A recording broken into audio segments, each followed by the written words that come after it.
Australia mats visa के regarding एक और वीडियो जो कि बहुत इम्पोर्टेंट होने वाली है, क्योंकि इस वीडियो में हम वो स्टेप्स डिस्कस करने वाले हैं जो कि बैलॉट रजिस्ट्रेशन के बाद अब होने वाली है। किस हिसाब से सिलेक्शन प्रोसेस रहेगा, किस हिसाब से डॉक्यूमेंटेशन रेडी करने हैं, क्या डॉक्यूमेंटेशन रहने वाले हैं, क्या टाइम पीरियड है सिलेक्शन पीरियड का, उसके अलावा फीस स्ट्रक्चर किस हिसाब से रहेगा एंड फंड्स किस हिसाब से शो करना है, वो सारी ही चीज़ें हम इस वीडियो में डिस्कस करने वाले हैं। ये वीडियो उन एप्लीकेंट्स के लिए है जिन्होंने बैलॉट के लिए अप्लाई कर लिया है या अप्लाई करने वाले हैं, क्योंकि स्टिल जो बैलॉट रजिस्ट्रेशन का पीरियड है वो ओपन है। 9 दिसंबर से ओपन हो चुका है ये, और आपके पास अभी भी टाइम है 7 जनवरी 2025 तक। अगर आपकी एलिजिबिलिटी बन रही है तो आपको इस वीज़ा के लिए ज़रूर अप्लाई करने चाहिए, क्योंकि जो इसके वीज़ाज़ है वो 3000 वीज़ाज़ हैं और आपकी एप्लीकेशन सेलेक्ट होने के चांसेस बहुत ज़्यादा है, क्योंकि ये एक लॉटरी टाइप ही है। ये वीज़ा भी ऐसे में अगर सेलेक्ट होता है तो आपको 2 ईयर का परमिट मिलेगा, जिसमें आपको बहुत ज़्यादा एक्सपेंसिव नहीं है, बहुत ज़्यादा डॉक्यूमेंटेशन नहीं है। तो अगर आपकी एलिजिबिलिटी बन रही है, आई रिकमेंड, अभी भी आपके पास टाइम है, you should apply for this visa. अब हम ये डिस्कस करते हैं कि इसका सिलेक्शन प्रोसेस किस हिसाब से रहने वाला है। इसका जो सिलेक्शन प्रोसेस है वो 8 जनवरी 2025 से लेकर 30 मई 2025 तक पीरियड रहेगा सिलेक्शन का, जब वो आपको सिलेक्शन लेटर जो है वो बाय मेल करेंगे। इसके अलावा आपका ईमेल अकाउंट में भी अपडेट हो जाएगा। वहाँ पर जब आपका स्टेटस अभी रिसीव्ड है, वहाँ पर सिलेक्टेड करके आपका स्टेटस चेंज हो जाएगा। आपका जो सिलेक्शन लेटर है वो आपको बाय मेल ही मिलेगा। उसके बाद आपके पास 30 डेज होंगे जब आपने डॉक्यूमेंटेशन रेडी करनी है। वो क्या डॉक्यूमेंटेशन है वो अभी भी हम आगे डिस्कस करेंगे, बट आपको जो अपनी ईमेल आईडी है वो रेगुलर बेसिस पे चेक करते रहना है, क्योंकि वो आपको कभी भी भेज सकते हैं। ऐसा नहीं है कि इनका कुछ कोटा है, लाइक हफ्ते बाद भेजेंगे आपको, या 15 डेज में उन्होंने एक दिन इनको सिलेक्ट करना है, रैंडमली भेजेंगे, ऐसा नहीं है। वो कभी भी भेज सकते हैं। तो आप अपने मेल को रेगुलर डेज पे चेक करो। इसके अलावा अपने स्पैम फोल्डर वगैरह भी एक बार हर रोज ज़रूर चेक किया करो। इसके अलावा फॉर श्योरिटी के लिए आपको ईमेल अकाउंट हर 2 दिन 3 दिन में आप एक बार खोल के देख लिया करो कि वहाँ पर कुछ स्टेटस तो चेंज नहीं हुआ। सेकंड चीज़ हम ये देखते हैं कि हमारी जो एप्लीकेशन है वो पिक होने के कितने के चांसेस हैं। सो जो पिक होने के चांसेस, क्योंकि ये पूरा लॉटरी सिस्टम है, अगर आप प्रॉपरली उस चीज़ के लिए एलिजिबल भी हो तब भी आपने बैलॉट रजिस्ट्रेशन के टाइम पे कोई भी डॉक्यूमेंटेशन नहीं प्रोवाइड की है। आप में से जिन लोगों ने भी अपनी फाइल वहाँ पर सबमिट की है, इसका मतलब ये है कि आपने सारी एलिजिबिलिटी चेक कर ली है एंड यू आर एलिजिबल, तभी आपने उस चीज़ के लिए सबमिट किया हुआ है। ऐसे में वो कोई भी एप्लीकेशन उठा सकते हैं, रैंडमली उन्होंने एप्लीकेशन उठानी है। एलिजिबिलिटी आप सच में आपकी एलिजिबिलिटी बन रही है नहीं बन रही है, वो आपके जब सिलेक्शन लेटर आएगा उसके बाद आप जब फाइल लगाओगे तब वो चेक होएगी, क्योंकि एज ऑफ नाउ जब आपने रजिस्ट्रेशन किया है तब तो आपने कोई डॉक्यूमेंटेशन प्रोवाइड नहीं किया है। तो ऐसे में वो रैंडमली सिलेक्ट करेंगे, बट इसमें आपके पिक होने के चांसेस ज़्यादा है, क्योंकि जो वीज़ाज़ हैं वो 3000 वीज़ा हैं, 3000 उन्होंने सिलेक्शन लेटर्स भेजने हैं। तो ऐसे में ऐसा चांसेस है कि आपको वो जो सिलेक्शन लेटर मिले। अब डॉक्यूमेंटेशन क्या रहेगा, तो डॉक्यूमेंटेशन बहुत ही मिनिमम से है। सबसे पहले तो ये कि आपके पास सिलेक्शन लेटर होना चाहिए जो उन्होंने आपको सिलेक्ट किया हुआ है।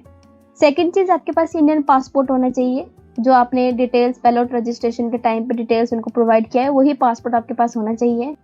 आपने ग्रेजुएशन की होनी चाहिए रिसेंट 2 ईयर्स के अंदर। साथ ही वो एजुकेशन होनी चाहिए जिन पर्टिकुलर फील्ड को उन्होंने एलिजिबल बताया है। इसके अलावा जो फोर्थ डॉक्यूमेंट आपके पास होना चाहिए वो रहेगा आईएलटीएस, पीटी, टोफल, इनमें से आपने कोई भी किया हुआ है वो आपने अटैच करना है। अगर आपने आईएलटीएस किया है तो आपके आईएलटीएस में ओवरऑल 6 नॉट लेस देन 5 होने चाहिए। पीटी एकेडमिक्स में आपके ओवरऑल 50 नॉट लेस देन 36 होने चाहिए। टोफल में ओवरऑल 64 नॉट लेस देन 14 होनी चाहिए। फिफ्थ है फंड्स उन्होंने बोला है कि मिनिमम आपको 3 लाख तक शो करना है, बट हमारी रिकमेंडेशन ये है कि आप कम से कम 5 लाख और मोर देन 5 लाख आप उनको शो करो, ताकि आपके फाइल में, आपके एप्लीकेशन में पॉजिटिवली उस चीज़ का इम्पैक्ट पड़े। 6 जो डॉक्यूमेंट है दैट इज़ मेडिकल। 7 आपको पुलिस सर्टिफिकेट देना पड़ेगा, जो आपका पुलिस क्लियरेंस सर्टिफिकेट होता है वो जाएगा। 8th जो डॉक्यूमेंट जाएगी that is medical insurance. Yes, आपको इसमें मेडिकल इंश्योरेंस प्रोवाइड करनी पड़ेगी। एनुअली जो आपका मेडिकल इंश्योरेंस रहेगा वो कम से कम 1 लाख ऑस्ट्रेलियन डॉलर का आपका मेडिकल इंश्योरेंस होना चाहिए।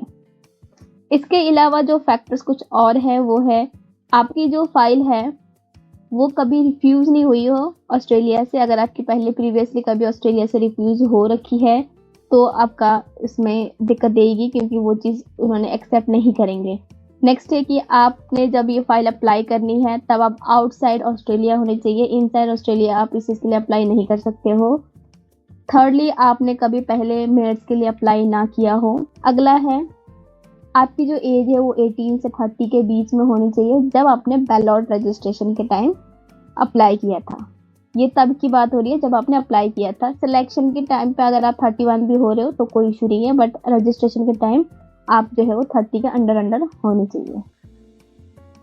इसके बाद जब सिलेक्शन लेटर आएगा उसके बाद आपके पास 30 डेज होंगे ये सारे डॉक्यूमेंटेशन रेडी करके इनको सबमिट करने का। ये जो सबमिट करोगे इसकी जो फीस रहेगी दैट इज ऑस्ट्रेलियन डॉलर 365। ये जो वीज़ा रहेगा ये आपके 2 ईयर के लिए लग के आएगा। सो ये थी सारे डिटेल्स। यही सिर्फ डॉक्यूमेंटेशन है जो आपने तब प्रोवाइड करने हैं। इसमें जो थोड़ा टाइम लगने वाला डॉक्यूमेंट है दैट इज पीसीसी, क्योंकि उसके लिए थोड़ा टाइम लगता है।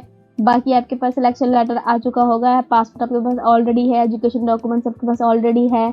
आइल्स, पीटी, टोफल जो है वो आपको रेडी रखना पड़ेगा। अगर आपने किया है तो बहुत अच्छी बात है, अगर आपने नहीं किया है तो आप कम से कम तैयारी करो उसकी। बट आई रिकमेंड कि आप पहले करके रखो, क्योंकि वो सिर्फ आपके पास 30 दिन होगा और 30 दिन के अंदर इन सबका एग्जाम्स देके उनका रिजल्ट लेके आना और बाकी डॉक्यूमेंटेशन रेडी करना वो काइंड ऑफ हैक्टिक हो जाएगा आपके लिए।